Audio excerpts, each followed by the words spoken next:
Alors, cette conférence va être donnée par Jean-Paul Troidec. Beaucoup d'entre vous le connaissent déjà, mais je vais quand même le présenter. Jean-Paul est diplômé de l'École polytechnique et de l'ENAC. Il a débuté sa carrière au bureau certification de la direction du transport aérien à la DTA. Puis il a été chargé des programmes Airbus et moteurs CFM 56 à la direction des programmes aéronautiques civils. En 85, il prend la tête du service du matériel de la formation aéronautique, SMFA, et devient ensuite le service d'exploitation de la formation aéronautique.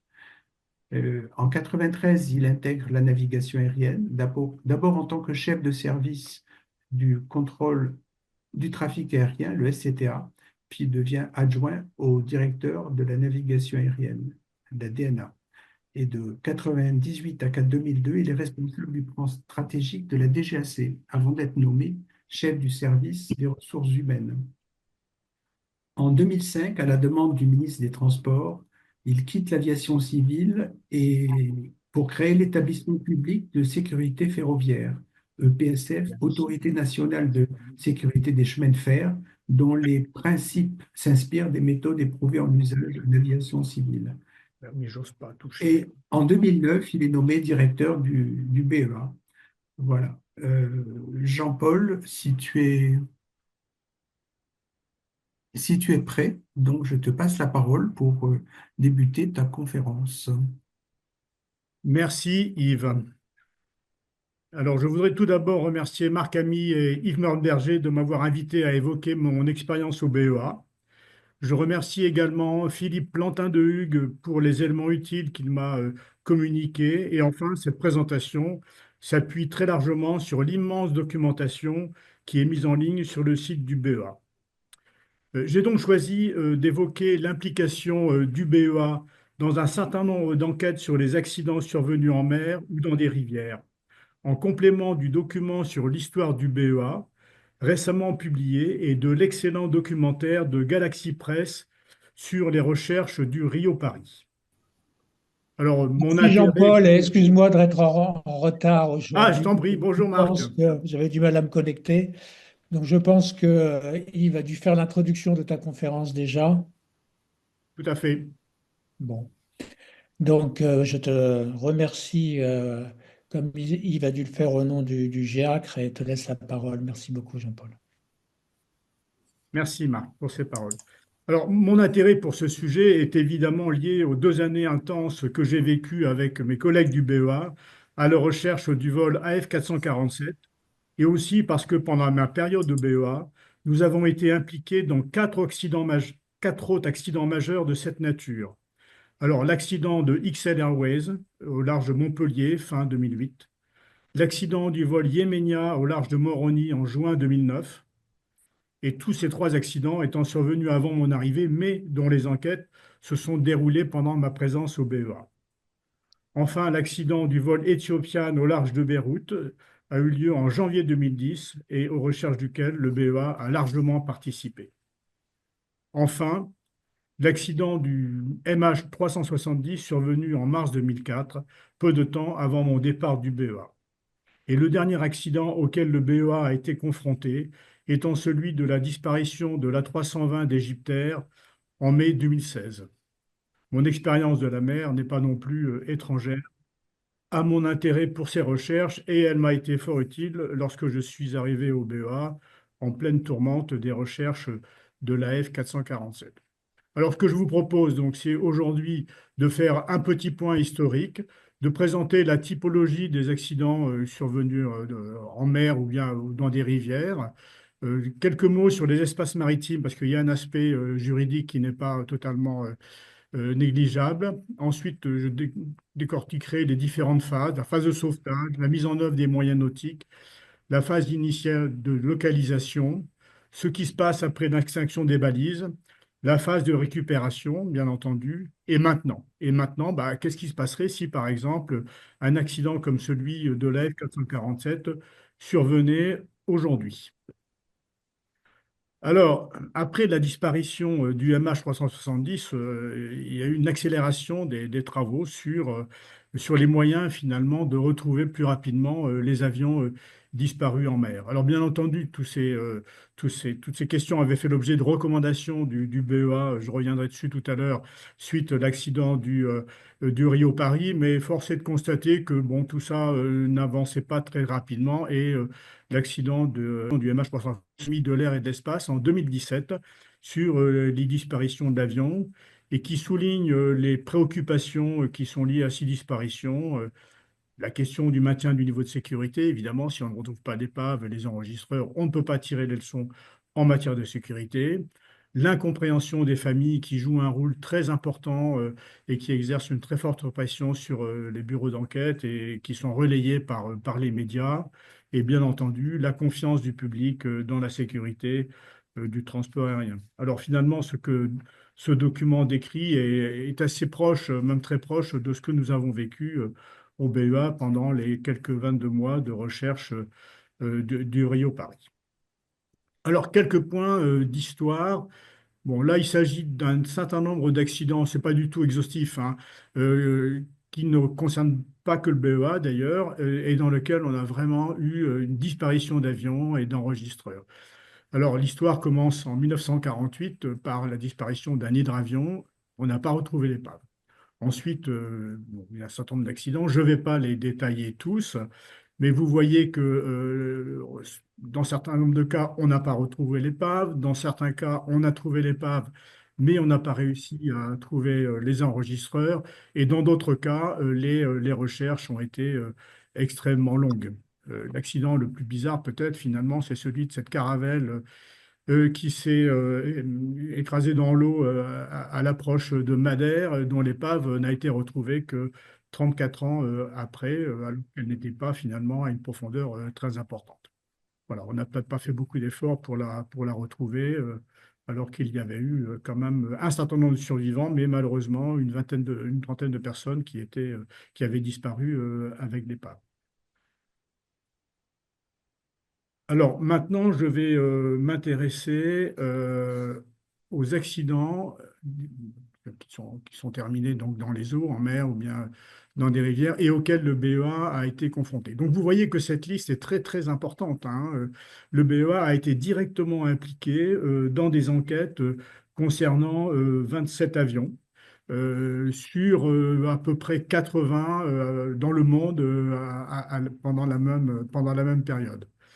Donc, évidemment, ça a donné au BEA une expérience tout à fait unique dans son type de recherche, qui sont très variées, hein. Donc, vous verrez dans cette liste, bon, il y a des avions qui ont disparu par quelques mètres de profondeur, mais un certain nombre ont disparu par plus de 4000 mètres de profondeur. Évidemment, les recherches ont été extrêmement difficiles. La difficulté de recherche de l'avion n'est pas d'ailleurs uniquement liée à la profondeur, qui est d'abord au problème de la localisation, et puis une fois qu'on a localisé l'épave, l'accès à l'épave, et puis ensuite la recherche des éléments utiles à l'enquête, d'abord les enregistreurs, mais pas que les enregistreurs, un certain nombre d'éléments également, et puis il y a la question également des corps. Alors, bon, ça, il s'agit de cette liste concerne les avions de transport de compagnies commerciales, mais en ce qui concerne les avions légers, on ne s'en rend pas compte, mais entre 2015 et 2024, 22 avions légers sont tombés dans les eaux territoriales françaises, essentiellement au large de la Méditerranée. Ça veut dire que pratiquement tous les ans, il y a deux avions qui tombent dans l'eau qui parfois bon, arrivent comment dirais-je, à flotter et puis on peut sauver les occupants. Parfois aussi, ça se termine moins bien, mais en général, on ne cherche pas à retrouver l'épave parce que ces avions ne sont pas équipés d'enregistreurs, comme vous le savez, et finalement, ça n'apporterait pas grand-chose. Alors, lorsqu'un avion lorsqu'un pays, pardon, est bordé par des mers ou bien par des lacs ou des rivières, il est évident il faut se préparer à intervenir sur ce type d'accident. Donc l'expérience du BEA lui a permis un élément moteur dans un document qui a été publié par la CEAC en 2012 et qui donne toutes les bonnes pratiques concernant les recherches en mer, hein. Donc sur la récupération des enregistreurs, la récupération, bien entendu, des éléments utiles à l'enquête, la localisation, etc. Alors, les compétences du BEA, qui sont tout à fait importantes dans ces domaines, portent en particulier sur la spécificité de ces types d'opérations. Je reviendrai tout à l'heure là-dessus. Il faut mobiliser des moyens très importants auxquels le monde aéronautique n'est pas forcément très familier. Il faut donc être en permanence à jour sur les capacités de ces moyens. Et on verra un peu plus tard que sur les quelques 10 ans qui nous séparent, 16 ans, pardon, maintenant de la disparition de l'F-447, des progrès considérables ont été accomplis en matière de recherche sous-marine.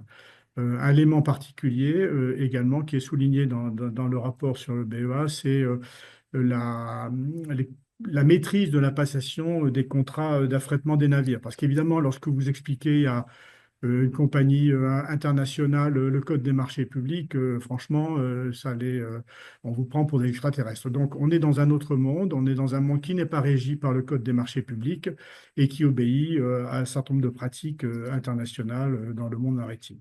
Donc, il est important de bien maîtriser tous ces aspects-là afin de pouvoir rapidement mobiliser les moyens correspondants.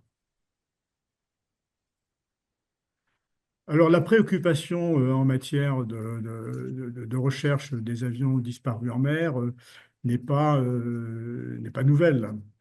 J'ai retrouvé dans un rapport du BEA établi à la suite de l'accident d'un Boeing 707 de la Paname au décollage de Tahiti, une recommandation en 1973 et dont les enregistreurs n'avaient pas été récupérés, des recommandations de la commission dont on peut regretter qu'elles n'aient pas été mises en œuvre. Finalement, vont finir par l'être peut-être 30 ans, 50 ans après.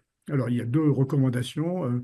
Une première porte sur la prise en compte dans les contrats d'assurance de clauses concernant les recherches en mer. Alors, sur ce point-là, il n'y a eu aucune évolution. À ma connaissance, aucune assurance ne garantit les frais de recherche, même si je crois dans le passé, les autorités irlandaises avaient essayé ou s'étaient assurées sur ces recherches. Mais par contre, va être suivi des faits, c'est la possibilité de mettre en place des dispositifs d'éjection automatique des enregistreurs afin de pouvoir récupérer les informations enregistrées sur les enregistreurs qui, dans le cas de cet avion, n'avaient pas été accessibles. Alors, ces compétences qu'a le BEA, qu'a eu le BEA et qu'il a certainement toujours, on l'ont amené à être sollicité pour des accidents dont, a priori, il n'avait pas la responsabilité de l'enquête, même s'il était évidemment très intéressé par l'enquête. Il y a eu l'accident de Sharm el-Sheikh, pardon, le 3 janvier 2004, hein, dans lequel il y avait uniquement des passagers français. Et les recherches en mer ont été menées entièrement par le BEA. Et le rapport figure d'ailleurs sur le site du BEA. Il est annexé au rapport des autorités égyptiennes. Alors, il en est de même pour l'accident de l'A310 à Moroni en 2009. Et là également, les recherches en mer ont été entièrement réalisées par les BEA qui a dépêché aux Comores une équipe pour, pour détecter les enregistreurs de cet avion. Voilà deux exemples, et ce ne sont pas les seuls, deux exemples de recherche en mer qui ont été menés entièrement par le BEA, alors que le BEA n'avait pas la responsabilité de l'enquête. Alors maintenant, je voudrais dire quelques mots des aspects juridiques, parce que toutes les eaux, toutes les mers n'ont pas le même statut. Et le graphique que vous avez sous les yeux vous indique finalement quelle est la différence entre les eaux territoriales et puis les eaux internationales. Alors, bon, l'espace national, bien entendu, c'est l'espace au-dessus des terres, mais c'est également un espace qui est 12 nautiques au-delà des mers. Et là, on est dans l'espace aérien du territoire et ça veut dire que les enquêtes sont menées par l'état d'occurrence, que l'accident se soit produit au-dessus des terres ou bien en mer dans les eaux du moment qu'on est dans les eaux territoriales. Alors, au-delà des 12 nautiques, des eaux territoriales, on est dans les eaux internationales. Et là, le statut est différent, c'est-à-dire que c'est le bureau d'enquête de l'état d'immatriculation de l'avion ou bien de la compagnie aérienne qui est responsable de l'enquête. Alors, bien entendu, c'était le cas du Rio-Paris, mais vous voyez qu'entre les eaux territoriales et les eaux internationales, il y a une zone tampon, en quelque sorte, qui est la zone économique exclusive. Alors, la zone économique exclusive n'a pas d'impact sur l'enquête. Alors, à partir du moment où l'avion s'est abîmé dans les eaux internationales, c'est l'état donc d'immatriculation de l'avion qui est responsable. Néanmoins, les zones économiques exclusives donnent un certain nombre de responsabilités aux États et notamment sur l'exploitation des fonds sous-marins. Ça peut avoir un petit impact, j'y reviendrai, sur la conduite de l'enquête. Alors, la première phase, bien entendu, c'est celle du sauvetage. Et le sauvetage, il est mené par les autorités qui sont en charge des zones SAR. Alors là, vous avez sur ce transparent la responsabilité du Brésil, hein. Ce sont toutes les zones qui sont entourées par les traits marrons. L'avion, lui, est tombé dans la zone qui se trouve en haut à droite de l'écran. Et donc, nous étions dans la zone SAR du Brésil, précisément la zone de Natal. Donc, ce sont les Brésiliens qui ont été chargés du sauvetage de l'avion, évidemment avec l'appui des autorités françaises et de tout, et pas seulement françaises d'ailleurs, les Américains et tous les navires qui étaient dans la zone ont été concernés.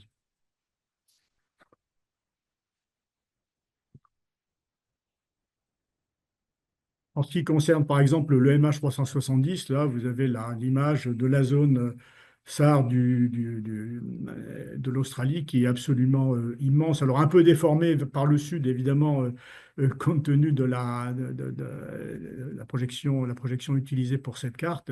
Mais là vous voyez qu'on a affaire à une zone extrêmement importante.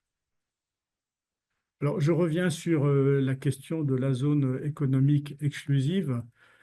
Donc, sur cet écran, donc, vous avez en haut à droite de l'écran une zone qui est entourée enfin, qui est circulaire et qui correspond à une partie de la zone économique exclusive parce que il y a dans ce coin-là des rochers, des îlots rocheux, Saint-Pierre et Saint-Paul, qui sont brésiliens et qui ont fait que finalement la F-447 est tombée dans la zone économique exclusive du Brésil. Alors, qu'est-ce que ça change? Pas grand-chose, mais il y avait à bord du bateau un officier de marine brésilien chargé de s'assurer que on ne profitait pas des recherches de la F-447 pour se livrer à des opérations de nature économique. Et pour l'anecdote, c'est amusant, c'est que dans le panier qui remontait des débris de l'avion, on a ramené un poisson. Et l'officier de marine brésilien a exigé que le poisson soit remis à l'eau parce que il appartenait donc, ce poisson appartenait au Brésil. Et que la mission la mission du BEA était de repêcher des éléments de l'épave et non pas des petits poissons.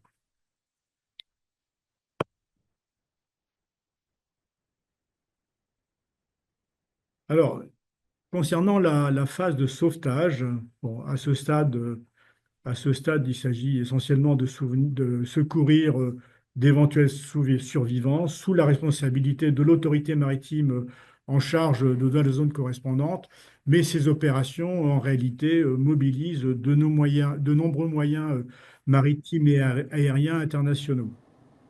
Vous savez sans doute que les lois maritimes imposent à tous les navires un devoir d'assistance. Alors, la coordination de ces moyens peut être un peu chaotique. Ça a été le cas, je l'ai vécu sur place dans le cas du MH 370.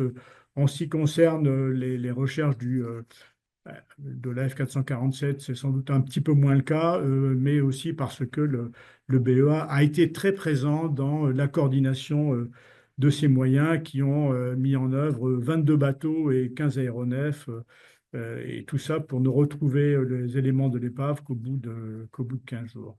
Alors, le détail de toutes ces opérations sont décrits sur le site du BEA et à la fin de cette présentation, je vous donne les adresses de tous les documents qui décrivent toutes ces opérations de recherche en mer. Alors, j'en viens maintenant à la mise en œuvre des moyens nautiques. Euh, on notera que les moyens techniques disponibles pour accéder à l'épave par grand fond étaient très sommaires jusqu'à la fin des années 70. Par exemple, ainsi, les éléments de la caravelle Ajaccionis, dont on entend encore parler, ont été récupérés par chalutage, c'est-à-dire qu'on a chaluté. Alors, je ne vous dis pas l'état dans lequel les éléments de l'épave ont été retrouvés, et mener une enquête n'est pas forcément tellement évident dans ces cas-là. Quant à l'enregistreur de bord qui, lui, avait été récupéré dans cette opération, il n'a pas pu être lié. Alors, le déploiement de ces moyens de recherche et de relevage nécessite de faire appel à des moyens spécialisés qui sont mis en œuvre par des sociétés de travaux et de recherche sous-marins et qui sont rapidement mobilisables. Il s'agit d'entreprises internationales, aux noms souvent évocateurs, Ocean Infinity, dont on a beaucoup parlé pour les recherches du MH370, Deep Ocean Search, Odyssey Marine Exploration, etc., etc., sachant que l'offre française dans ce domaine, qui était inexistante au moment des recherches du Rio Paris, est encore très limitée. Alors, en réponse à une demande croissante, ces entreprises conduisent des travaux d'exploration sous-marine au profit des États qui veulent valoriser leurs fonds sous-marins ou d'entreprises devant connaître précisément la nature des fonds pour implanter des éoliennes, poser des câbles sous-marins, etc. Il s'agit parfois aussi de rechercher des épaves de navires remplis de trésors. Alors, c'est un marché en expansion très rapide, qui peuvent répondre à l'ensemble des besoins des enquêteurs suite à un accident en mer et qui disposent de flottes de surface et sous-marines adaptées à toutes les opérations, qu'il s'agisse de la bathymétrie des fonds sous-marins, de la localisation de l'épave, de son identification et enfin du relevage de tous les éléments utiles à l'enquête et des corps des victimes. Là, sur cette image, vous avez la photo du dernier navire, enfin, de l'armada d'Ocean Infinity, qui, je pense, aujourd'hui est la plus grande entreprise dans ce domaine.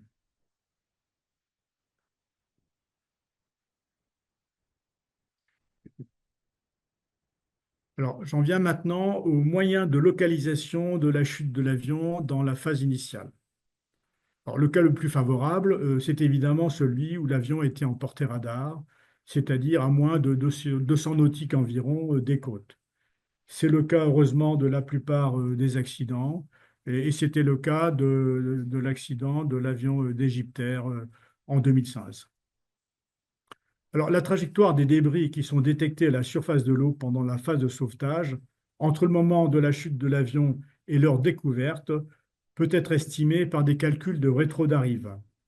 C'est-à-dire à partir du moment où on mesure, on détecte les débris qui sont à la surface de l'eau, par des calculs de vent et de courant, on peut en déduire l'endroit où l'avion est tombé. Alors, cette méthode est utilisée avec circonspection lorsqu'on ne connaît pas très bien le régime des vents ou des courants, et elle a complètement échoué dans le cas de la l'AF447, ce qui nous a fait perdre un temps tout à fait précieux.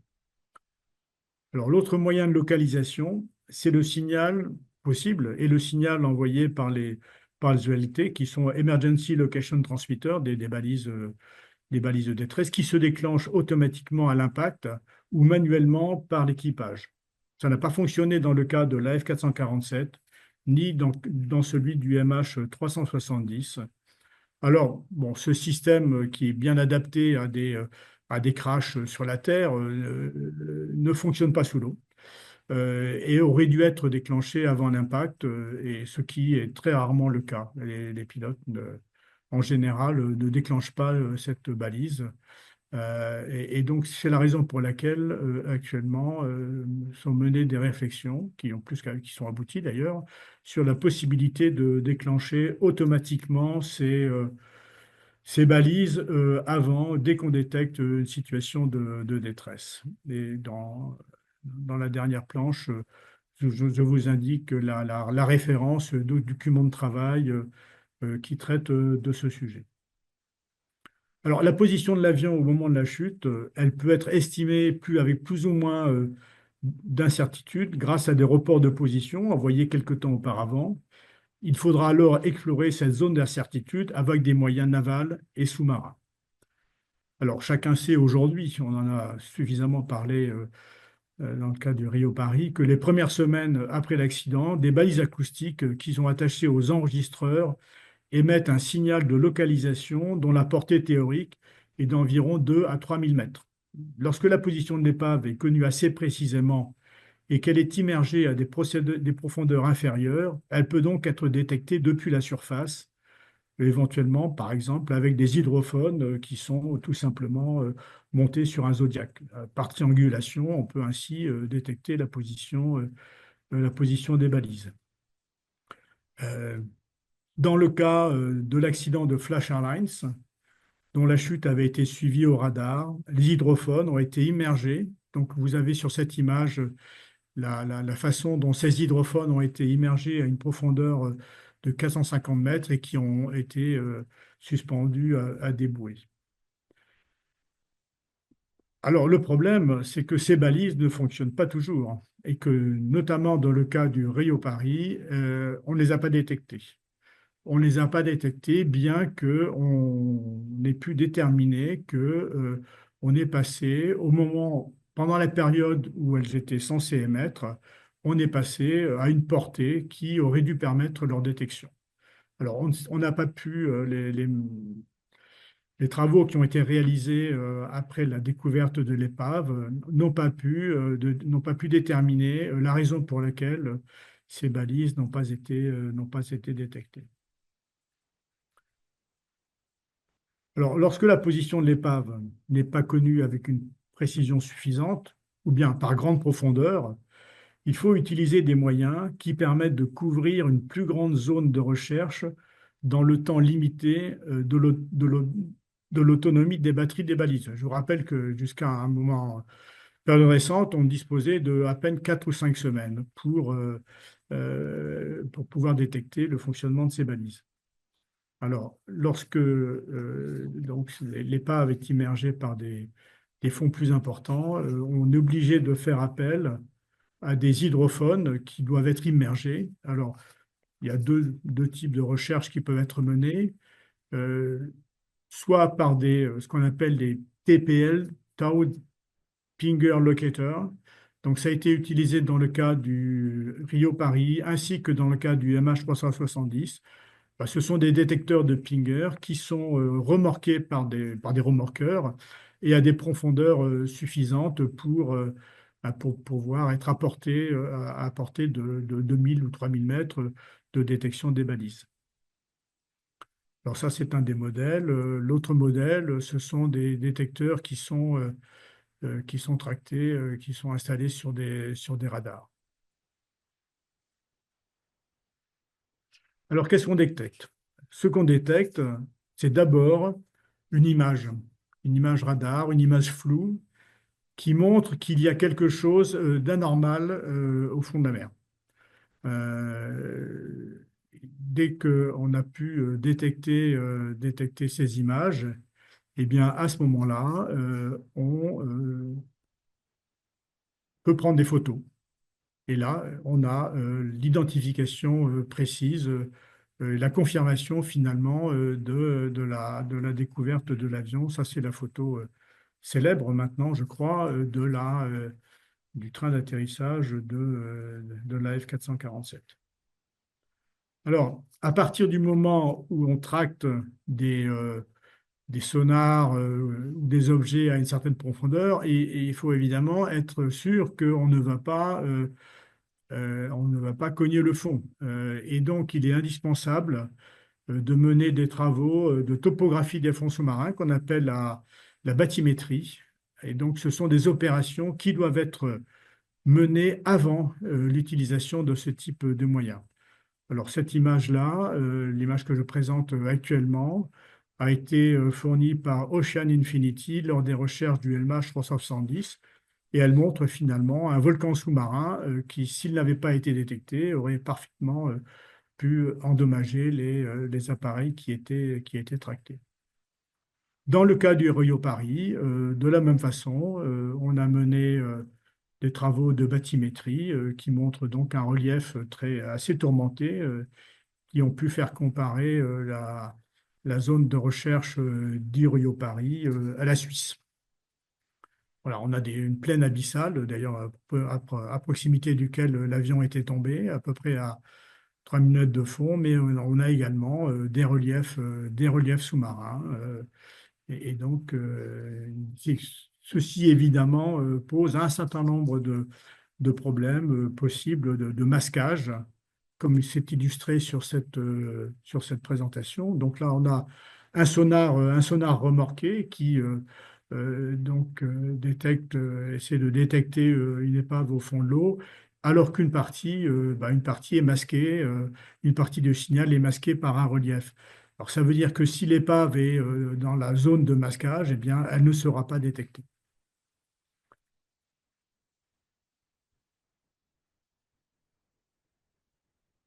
Alors, parmi les moyens qui ont été utilisés lors de la recherche du Rio Paris, mais également pendant la recherche du MH370, finalement, l'appareil le plus efficace était ce qu'on a appelé la l'AUV, Autonomous Underwater Vehicle.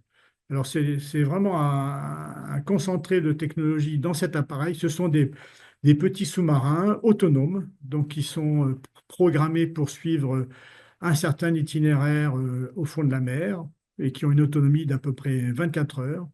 Donc pendant ces 24 heures, avec leur sonar, ils enregistrent les signaux du fond de la mer. Au bout de 24 heures, ils remontent à la surface. À ce moment-là, on décharge les données, on les exploite. Et si on détecte un phénomène anormal, eh bien à ce moment-là, on reprogramme l'appareil pour revenir sur la zone d'intérêt en prenant cette fois des photos. Donc, alors ces appareils, lors des recherches du Rio Paris, il en existait 3 dans le monde disponibles. 3 dans le monde. Peut-être que les militaires américains en avaient, mais on n'y avait pas accès. Et 2 de ces appareils étaient détenus par par l'Institut océanographique Woodsole aux États-Unis, et le troisième par l'Institut allemand Geomar. Et le BEA, bon, grâce à l'appui d'Airbus, il faut le dire, le BEA a pu obtenir la mise en œuvre de ces 3 appareils. Aujourd'hui, à titre d'exemple, la seule société Ocean Infinity possède une vingtaine de ces appareils. Donc, on n'est pas du tout aujourd'hui dans les mêmes conditions de mise en œuvre de ces moyens de ces moyens de recherche. Alors, ces appareils, bon, bah, ils peuvent être mis en œuvre à partir de différents types de navires. Lors de la phase 4 qui a abouti à la détection de l'épave du Rio Paris, j'ai été installé à bord d'un navire relativement petit, la Lucia, un ancien navire océanographique français d'ailleurs, qui ne mesure que 56 mètres et qui a pu mettre en œuvre simultanément ces trois AUV. Alors, on n'aurait pas pu aller au-delà, je pense, hein. On était limité à 3 appareils. Ce qui fait que si vous voulez mettre en œuvre un nombre plus important d'appareils à la fois, comme le fait Ocean Infinity, il faut à ce moment-là faire appel à des moyens plus importants et des bateaux plus gros. Alors, une fois qu'on a détecté l'épave, eh bien, on rentre dans les opérations de récupération et des relevages des éléments utiles à l'enquête et des débris. Alors, pour cela, on utilise des appareils qui sont des ROV, Remote Operated Vehicle. Donc, ce sont des appareils qui sont suspendus au bout d'un câble et qui sont pilotés depuis le navire, qui sont équipés d'un ensemble d'appareils, bien entendu des caméras, des pinces, des paniers, enfin bref, tout ce qu'il faut pour pouvoir récupérer des éléments et en premier lieu, évidemment, les enregistreurs.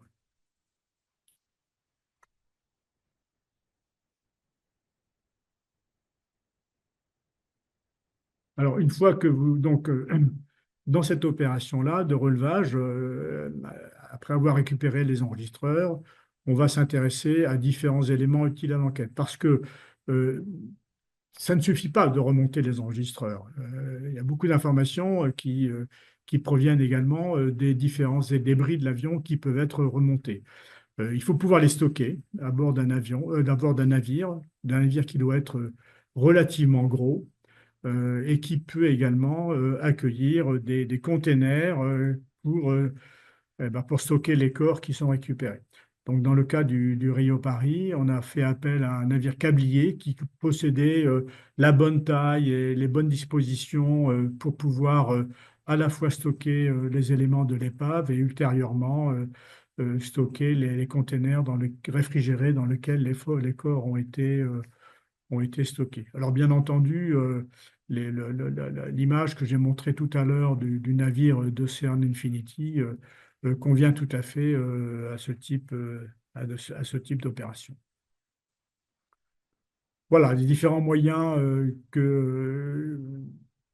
dont les enquêteurs peuvent disposer pour pouvoir mener ce type de recherche aujourd'hui. Bien entendu, à condition qu'ils soient mobilisables, et là se posera de toute façon la question de l'accès, des durées. Je vous rappelle que l'épave du Rio Paris, elle était située à au moins 4 ou 5 jours de mer du port le plus proche, et encore faut-il que les moyens correspondants soient dans la zone. Alors, et maintenant? Alors, une fois ce panorama effectué, on peut se demander quelle est la probabilité que disparaisse à nouveau un avion en mer et à quelles difficultés seraient alors confrontés aujourd'hui les enquêteurs. Un tel accident est évidemment toujours possible. Les sauveteurs et les enquêteurs seraient alors en face des questions suivantes. À quel endroit l'avion est-il rentré en collision avec la mer? Avec quelle précision cet endroit est-il connu? De quel délai dispose-t-on avant l'extinction du signal des balises? Quels moyens utiliser pour accéder rapidement à l'épave et aux éléments utiles à l'enquête? Et quelles ressources mobiliser pour pouvoir mener ces recherches? Alors, bon, suite à la disparition du Rio Paris et ensuite du MH370, l'OSI a accéléré ses réflexions et a développé un concept qui s'appelle le GADSS. Alors, ce concept vise à traiter de façon globale les différentes phases liées à la disparition d'un avion en mer ou dans des zones inhospitalières. Tout d'abord, la détection et le suivi de trajectoire des avions en détresse, la localisation précise de la fin du vol, la récupération des données des enregistreurs et enfin l'efficacité des opérations de sauvetage et d'enquête.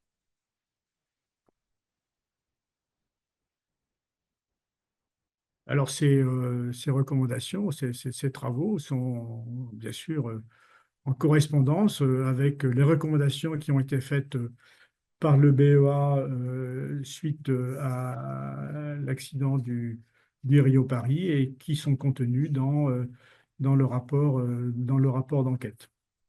Alors, je vais peut-être les rappeler, hein, c'est les différentes recommandations et dispositions prises par l'OSCI.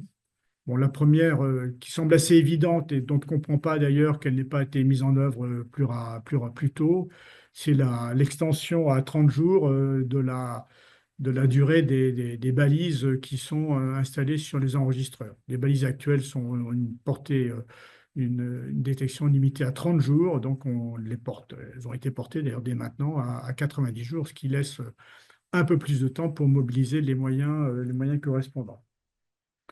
Alors, ces balises à relativement haute fréquence, elles ont un petit inconvénient, c'est que leur portée est limitée à 2 ou 3 000 mètres. D'où l'idée d'installer des balises complémentaires qui ont une portée supérieure et qui en plus offrent l'avantage d'être détectables par des navires militaires qui sont équipés des moyens de détection. Alors, l'autre recommandation, bien entendu, c'est celle de la transmission régulière de paramètres de vol de base et la réglementation, les procédures associées par l'OSCI visent à ce que d'une part, les avions soient suivis en permanence. Les avions de plus de 27 tonnes, on reviendrait là-dessus, et soient suivis en permanence par les compagnies aériennes, de façon à ce qu'on ait un suivi permanent de la position des avions. Une des recommandations du BEA portait sur l'installation d'enregistreurs éjectables. À ma connaissance, cette recommandation, à ce stade, n'a pas été suivie. Et puis, il y a deux autres recommandations qui, elles, font l'objet de réflexions qui, je pense, sont assez abouties aujourd'hui. L'activation de l'Emergency Location Transmitter dès qu'une situation de détresse est détectée à bord. Il s'agit de faire en sorte de ne pas attendre le choc de l'avion, le crash de l'avion en mer ou éventuellement en terre, aussi bien d'ailleurs, et on a pu mettre au point des algorithmes qui permettent de détecter qu'une situation de détresse est telle qu'elle va immanquablement se terminer par un accident. Et à ce moment-là, on peut déclencher cette balise qui donnera la position de l'avion. Alors, il y a la question également de la transmission des données, c'est-à-dire de pouvoir avoir accès à un certain nombre de données qui sont normalement enregistrées sur les enregistreurs. Alors, ces travaux sont en cours actuellement au niveau de l'EASA et posent un certain nombre de questions, notamment de nature juridique, parce que c'est quand même des informations relativement sensibles dont on souhaiterait qu'elles ne puissent être accessibles que par les autorités ou les organismes qui en ont besoin.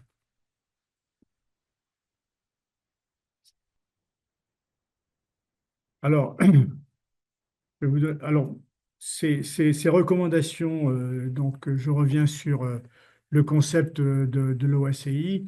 Ce concept de l'OACI, il a été traduit d'une façon réglementaire par l'EASA. Alors, je ne vais pas les détailler, elles sont tout à fait conformes aux dispositions de l'OACI. Alors, ce qu'on notera cependant, c'est que toutes ces dispositions ne s'appliquent que des aéronefs de plus de 27 tonnes. Bon, ça couvre les compagnies aériennes, l'essentiel des compagnies aériennes. Ça ne couvre pas le cas des avions d'affaires qui peuvent être éventuellement l'objet d'un accident en mer. Et je ne sais pas s'il est prévu d'ailleurs d'étendre ces dispositions à des avions d'une masse inférieure à 27 tonnes. Alors, pour donner quelques éléments financiers. Alors, ce sont des opérations très coûteuses. Les opérations de sauvetage et de récupération et de récupération des éléments d'avion sont en général tout à fait au-delà des budgets des bureaux d'enquête. Alors, les opérations de sauvetage, tout d'abord, comme je l'ai indiqué, elles mobilisent des moyens considérables.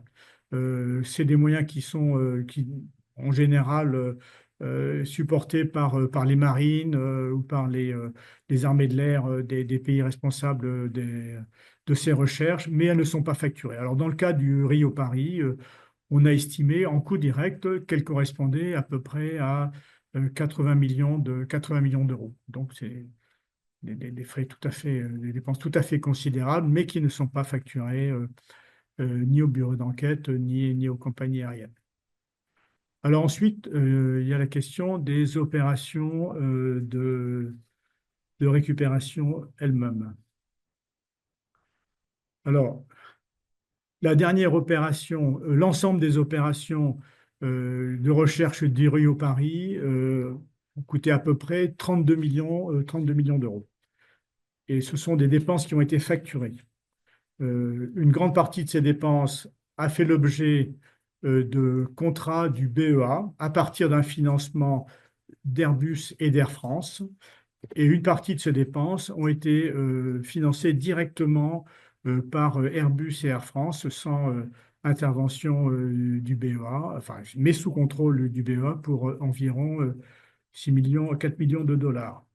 Alors, l'ordre de grandeur qu'on peut retenir, c'est que la couverture d'une zone d'1 km² coûte à peu près 4 000 dollars. Ça vous donne une idée finalement de l'intérêt de pouvoir connaître relativement précisément la zone dans laquelle l'avion est tombé, parce que à 4 000 dollars le kilomètre carré, on voit qu'on peut rapidement atteindre des valeurs très très importantes. Alors si on avait pu disposer à l'époque des moyens nous permettant de pouvoir plus rapidement localiser l'épave du Rio Paris, on peut estimer qu'on aurait gagné à peu près 25 millions de dollars.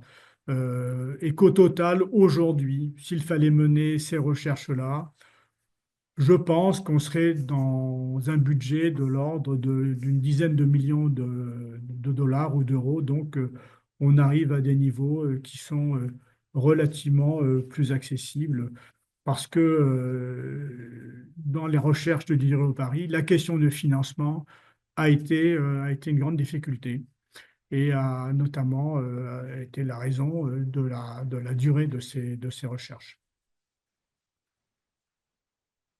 Alors maintenant, je vais faire un petit peu de science-fiction. Et si aujourd'hui un accident comme celui du Rio Paris se produisait, qu'est-ce qui se passerait? À quel défi seraient confrontés les enregistreurs? Alors tout d'abord, normalement, le déclenchement de la balise ELT alerterait sur l'imminence de l'accident et donc les opérations de secours pourraient commencer plus rapidement. Je vous rappelle qu'il a fallu plus de 8 heures pour commencer à s'interroger sur la disparition du Rio Paris et que finalement cet avion avait continué un vol fictif finalement depuis son accident pratiquement jusqu'au centre de contrôle de Brest. Alors, bien entendu, ça permettrait de déclencher des opérations de secours beaucoup plus rapidement. Le lieu de la chute serait connu avec une précision de quelques nautiques. La probabilité de capter le signal des balises serait plus élevée. Alors, bien entendu, d'une part parce que on aurait multiplié le nombre de balises, on passerait de 2 balises à 4 balises. Bon. Mais pour autant, il y a toujours le risque que ces balises ne puissent pas être détectées. Un élément très important, c'est la disponibilité des moyens de recherche qui permettraient de couvrir plus rapidement la zone à explorer. J'estime que l'épave, dans ces conditions, dans les conditions actuelles, au lieu d'être découverte au bout de 22 mois, au bout de 5 phases de recherche successives, eh bien, elle aurait pu être découverte très rapidement et probablement au bout de 2 ou 3 mois. Alors finalement, le gain de tout ça, évidemment, il est financier, il est de sécurité, mais au fond, il est aussi, et c'est peut-être aussi très important, eh bien, la crédibilité finalement du système aéronautique, euh, la, la sérénité des familles, parce que le rôle des familles pendant ces 22 mois a été très important. Elles ont alimenté plus ou moins directement et relayé par les médias un certain nombre de théories. Alors ça a été relativement important dans le cas du Rio-Paris, ça l'est beaucoup plus important dans le cas du MH370. Voilà, donc on peut espérer qu'aujourd'hui, ce que nous avons vécu avec le Rio-Paris et ce qu'on vit toujours avec le MH370, eh bien, ne serait plus qu'un souvenir. Voilà, je vous remercie et je suis bien entendu disposé à répondre à vos questions. Merci beaucoup, Jean-Paul. Merci pour cette excellente présentation. Je me permets un petit intermède témoignage aussi, puisque j'ai été témoin de l'action du BEA et de Jean-Paul Troadec. Et je veux dire que Jean-Paul, sur le Rio Paris, a mis une énergie, une volonté à poursuivre toujours les recherches qui ont abouti, on a vu, avec des moyens assez importants, à la découverte de l'épave, à la récupération des enregistreurs qui, fort heureusement, ont pu être exploités. Ça montre la volonté d'un homme qui était à la tête du BEA, et puis bien sûr toute l'importance du savoir-faire et des moyens développés par le BEA dans ce type d'enquête. On a mis à l'honneur le BEA l'an dernier et cette année avec l'histoire du BEA et de ses 75 ans, la conférence de Rémi Jouty, celle aujourd'hui de Jean-Paul, et puis bientôt une nouvelle conférence sur les moyens techniques du BEA qui nous permettra aussi d'approfondir la question de tous les moyens mis en œuvre pour la sécurité aérienne, puisque évidemment l'analyse des enquêtes accidents a pour but de révéler les éléments d'un accident, ses causes, mais aussi de contribuer à l'amélioration continue de la sécurité. Donc un grand merci à Jean-Paul pour cette présentation très intéressante qui nous a permis de voir l'ensemble des efforts et des techniques mises en œuvre pour arriver à récupérer une épave et puis bien sûr ensuite mener l'enquête appropriée. Donc vous avez maintenant la possibilité de poser des questions directes à Jean-Paul. La parole est à vous. Bonjour, Michel Polaco, si c'est possible. Oui, Michel. Vu ce que nous a dit Jean-Paul, qui est passionnant, merci beaucoup, c'était très très intéressant. Et vu les progrès dont tu nous parles, comment se fait-il qu'on n'avance pas plus vite sur ce satané MH370? Parce que ça n'en finit pas. Alors, bon, le MH370, comme tu le sais, il ne s'agit pas vraiment d'un accident, hein. Il est évident que, que quelqu'un dans l'avion, et on peut soupçonner quand même l'équipage, a coupé un certain nombre de moyens de communication. Qu'évidemment, s'il n'y a pas une coopération de l'équipage, eh bien, on ne sait pas très bien où on peut aller. Alors, quand même, un point important qui m'a été signalé par Philippe Plantin de Huyck du BEA. Est-ce qu'aujourd'hui, que se passerait-il si le pilote coupait la balise ELT? Eh bien, aujourd'hui, la balise ELT se déclencherait. C'est-à-dire qu'à partir du moment où un pilote chercherait à couper cette transmission, qui bien entendu permettrait de détecter la position d'un avion, eh bien, on saurait qu'il se passe quelque chose à bord. Voilà, donc c'est quand même un point important. Sinon, on ne retrouve pas le MH370 parce que au-dessus de la mer, quand il n'y a pas de radar, quand l'avion ne transmet pas sa position, on n'a aucun moyen. Le seul moyen étant, ce qui n'était sans doute d'ailleurs pas connu du pilote, ces échanges entre le système Inmarsat et puis l'avion qui ont permis de détecter finalement une trajectoire, mais d'une façon très très imprécise. Et voilà, donc aujourd'hui, on en est encore à rechercher l'avion parmi des superficies de l'ordre de 15 000 km². C'est 15 000 km², c'est la zone que le Ocean Infinity avait commencé à explorer ces dernières semaines, avant d'abandonner, avant la dégradation des conditions météo dans l'océan Indien. Parce qu'il y a un point que je n'ai pas abordé, effectivement, c'est que toutes ces opérations de recherche sont sensibles aux conditions météo dans la mer.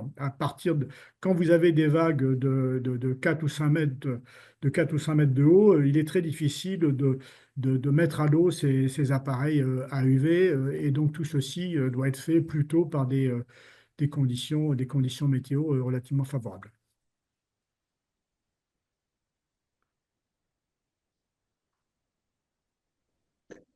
Je te remercie.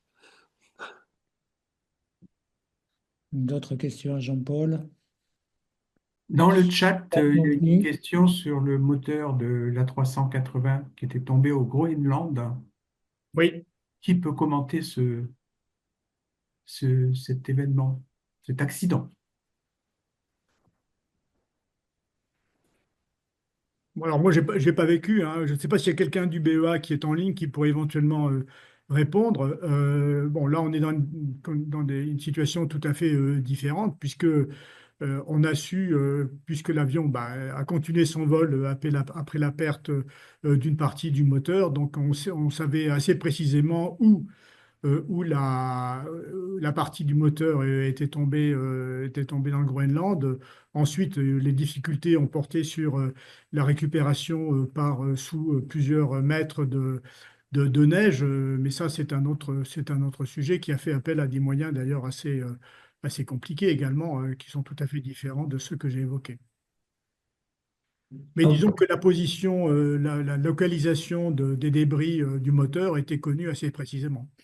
Alors, je peux intervenir si Bruno Chanetz, enfin, retraité de l'ONERA depuis quelques mois, sur ce sujet, il y a eu, la 3F a publié un article qui avait été fait donc, suite aux recherches qui avaient été faites par l'ONERA, puisque c'est grâce au radar transhorizon de l'ONERA que ça avait pu être retrouvé, parce qu'il y avait eu des équipes sur place, il y avait eu des chiens de traîneau, enfin, il y a eu beaucoup de choses. Et donc l'aventure est racontée dans un document qui s'appelle euh, euh, Mystères et énigmes de l'aéronautique, où on parle également des travaux qui avaient été faits sur la MH370. Il y a aussi sur le vol de nage cerf et colis. Donc il y a 4 articles qui sont regroupés dans un document Mystères et énigmes de l'aéronautique et qui a été publié par la 3F du temps où j'étais président du Haut Conseil scientifique.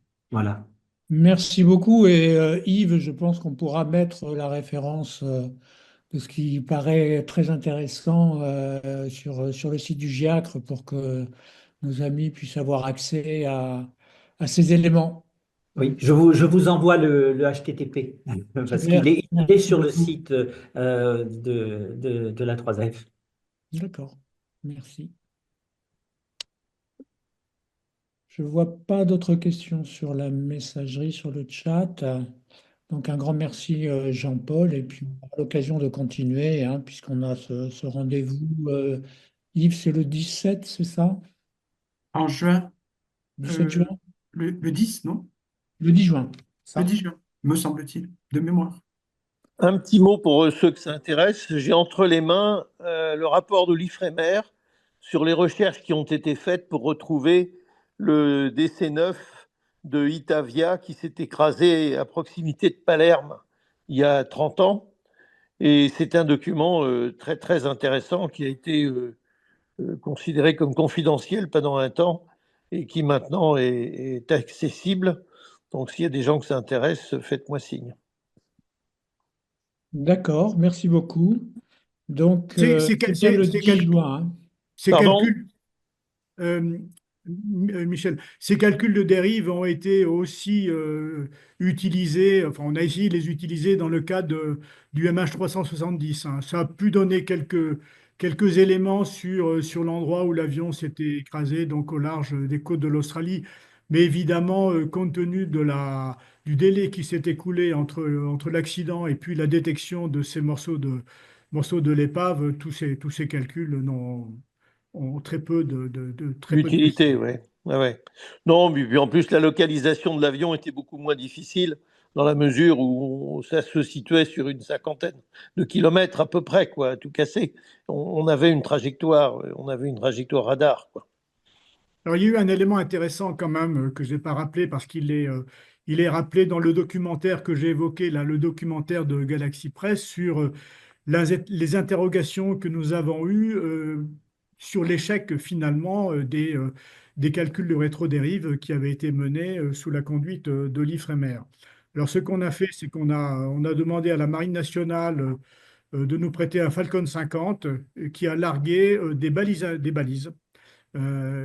qu'on a pu suivre par GPS. On a largué donc des balises euh, dans la zone dans laquelle on recherchait le Rio Paris et on a regardé la dérive de ces balises au cours du temps. Et on s'est aperçu que finalement, bah, c'était très aléatoire et que ces balises qui avaient été larguées à peu près au même endroit, eh bien, au bout de quelques semaines, elles avaient suivi des trajectoires tout à fait différentes. Voilà, donc on a compris pourquoi ces calculs de rétro-dérive avaient échoué. Ils avaient échoué parce que dans cette zone-là, les courants sont très aléatoires, sont très turbulents et qu'on ne peut pas finalement s'en servir pour détecter la trajectoire des débris. Merci Jean-Paul. Donc on vous donne bien rendez-vous pour continuer avec le BEA le 10 juin, où il y aura une conférence de Jérôme Bastianelli sur la création du laboratoire technique du BEA. Donc on verra aussi tous les moyens techniques mis en œuvre par le BEA. Et dans l'intervalle, le GIAC, en association d'ailleurs pour certaines conférences avec la 3F, vous donne rendez-vous donc le 15 mai pour une conférence avec Sandra Combet et l'Observatoire de l'aviation durable, autre sujet qu'on continue de suivre de très près. Et puis Yves nous a signalé le 20 mai une conférence sur le recyclage des matériaux pour les équipements aéronautiques avec Olivier Delcourt. Et le 22 mai pour un démonstrateur d'un avion de transport régional à moteur non lié par Michel Kieffer. Voilà, donc on espère vous compter toujours parmi nous pour ces conférences très, très intéressantes sur différents domaines de l'aéronautique. Et donc on vous dit à bientôt avec un très, très grand merci. Je vois que ce merci est relayé sur le chat de la conférence. Jean-Paul, un grand merci à toi pour ton action au niveau du BEA. Et on l'a vu déterminante sur bien des éléments. Et puis pour cette conférence. Et à très vite.